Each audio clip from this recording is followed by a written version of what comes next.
Hi hello नमस्कार, कशा आहे सगळे? मजेत आहात ना? तर नवीन दिवसाची नवीन सुरुवात आज माहिती जाणून घेणार आहोत आपण कनेरी मठाची, कोल्हापूरमधल्या. हे कोल्हापूरपासून 12 किलोमीटर अंतरावरचे एक छोटेसे गाव आहे. या गावात एक सिद्धगिरी नावाचे वस्तू संग्रहालय आहे. शहरीकरणामध्ये लुप्त होऊ पाहत असलेल्या ग्रामीण जीवनशैलीचे मूर्तिमंत नमुने इथे उभे केलेले आहेत. तिथे गेले ना ते ह्याला नक्कीच भेट द्या. सिद्धगिरी म्युझियमच्या सुरुवातीला 12 राशीची 12 शिल्पे आहेत. आज जाताना प्राचीन भारतातील ऋषीमुनींचे कोरीव पुतळे बनवलेले आहेत. ऋषींची नावे, त्यांची विद्या आणि त्यांचे योगदान यांची माहिती, सामान्य माणसाला ठाऊक नसलेली माहितीही तिथे दिलेली आहे.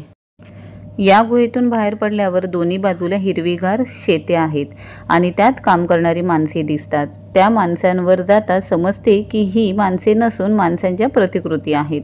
धान्यांची पेरणी करण्यापासून ते धान्य घरात येईपर्यंतच्या सर्व प्रक्रिया प्रतिकृतीमधून त्यांनी दाखवलेल्या आहेत. याचबरोबर शेतामध्ये बैल, गाय, म्हशी या जनावरांच्या असणारा वावर, लगोरी, सूरपारंब्या, लंगडी यांचे प्रत्यक्ष दर्शन या प्रतिकृतीमध्ये जिवंत वाटतात. 12 बलुतेदार ही समाजव्यवस्था खेड्यामधून आज लुप्त होत चालली आहे. बलुतेदारी म्हणजे काय आणि त्यावर चालणारा उदरनिर्वाह याची ओळख करून देणारी शिल्पे येथे पाहावयास मिळतात. कोष्टी, कुंभार, चांभार, नावी, लोहार, शिंपी, सोहार यांसह पिंगळा, वासुदे यांचीही शिल्पे त्या जीवनशैलीचे दर्शन घडवतात. ग्रामीण भागात असलेल्या घरांचे विविध नमुने येथे पाहायला मिळतात. वतनदाराचा वाडा, पाटलांचा वाडा, शिंप्यांचे घर यांच्या हुबेहूब प्रतिमा इथे ठेवल्या आहेत. तर व्हिडिओ कशी वाटली हे कमेंट्समध्ये नक्की सांगा. थँक्यू.